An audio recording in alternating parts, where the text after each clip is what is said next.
फरमाइए फरमाइए क्या सवाल सर मेरा मुफ्ती साहब से सवाल है कि हम लोग घरों में जो डोल बैल लगाते हैं जी उनमें अक्सर में नाते दुरूशी भी होती है, बेल होती है, तो कभी पूरा दुरूशी वो आता है कभी नहीं आता है। क्या ऐसी डोल बैल लगानी चाहिए?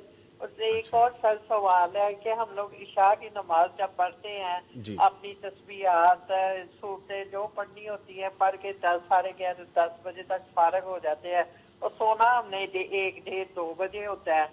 क्या जब ये सूरत बोलती है दूसरी सूरतें जब सोना है तभी पढ़े या पढ़ के फारग हो जाए? कोई इसमें कोई हद नहीं है। जी ठीक है, बहुत शुक्रिया आपने कॉल की जी। अभी जवाब लेते हैं। पहला सवाल जी के डोर बेल जिसमें नात है और दूसरी इस तरह, ये जितनी मुक़द्दस चीज़ें हैं, जी नबी रहमत सल्लल्लाहु अलैहि वसल्लम की नात हो, जी कुरान की कोई आयत की तलावत हो, कोई ज़िक्र अज़कार हो, तो इनको इस तरह के मकासद में इस्तेमाल करना इन अज़कार की तौहीन है। फ़ोन पे भी बेल लगाई होती है अक्सर इसी तरह ही। फिर आप उसको बजने भी नहीं देते, जी कंप्लीट नहीं होने देते। कंप्लीट नहीं होने देते, तो ये एक तरह की उसकी गुस्ताखी है। ठीक। तो इस तरह इनकी तौहीन से बचना चाहिए। हाँ, डोर बेल में अगर आप लगा लेना अस्सलामु अलैकुम तो वो बहुत शानदार हो जाएगा कि बाहर से आने वाले को सबसे पहले हुक्म ये है कि वो इजाज़त मांगे और अस्सलामु अलैकुम कहे, तो वो ठीक है।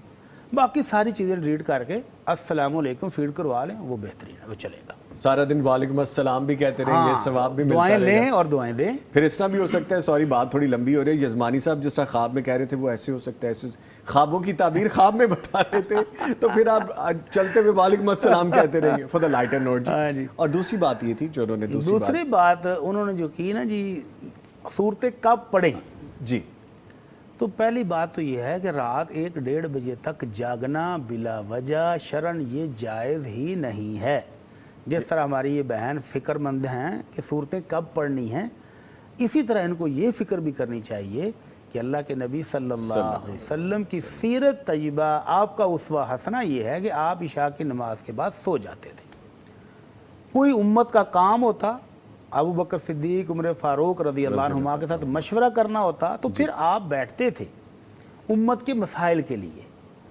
इसके अलावा घरेलू ज़रूरियात, मेहमान आ गए हैं, मेहमान नवाजी के लिए आप जाग सकते हैं, मियाँ बीवी अपनी ज़रूरत है वो जाग सकते हैं। इसके अलावा आप नहीं जाग सकते बिला वजह, ऐसे ही बैठे हैं, घर वाले रोटी खाई है, खाना खाया 11 बजे, उसके बाद चाय हुई 12 बजे, 12 बजे के बाद गपशप का दौर चला, 1 1:30 बजे 2 बजे सोएंगे, तो ये टोटली रॉन्ग है। बल्कि 2 2:30 बजे फिर ऑनलाइन ऑर्डर्स भी आ जाते हैं खाने के, दोबारा भूख लग जाती है, फिर उसको ख़त्म करने के लिए फिर 3 4 बजे कॉफ़ी दोबारा पी जाती। हाँ, तो आप मेरी तरफ इशारा ना कीजिएगा, मेरा नहीं है ये मान, नहीं, ये हमारा अमूमी रवैया बनता जा रहा है, रवैया बनता जा इसको ख़त्म करना चाहिए। अब तो डॉक्टर भी चीख चीख कर कह रहे हैं कि रात की नींद लें। जी जिन कौमों को हम कोसते हैं ना कि वो ये हैं, वो रात को सोते हैं, दिन को जागते हैं और फजर के फ़ौरन बाद जागते हैं। जी और हम बाबरकत टाइम सारा सोकर गुजारते हैं, और जो सोने का टाइम बाबरकत था जिसने हमारी जेन्युइन ज़रूरियात पूरी करेंगे वो हम जाग के गुजारते तो सर अज़कार जो हैं, जो हैं। अज़कार पढ़ना आप है, जब बिस्तर पर लेटेंगे तब करेंगे। तब करेंगे। ठीक है जी। मज़ीद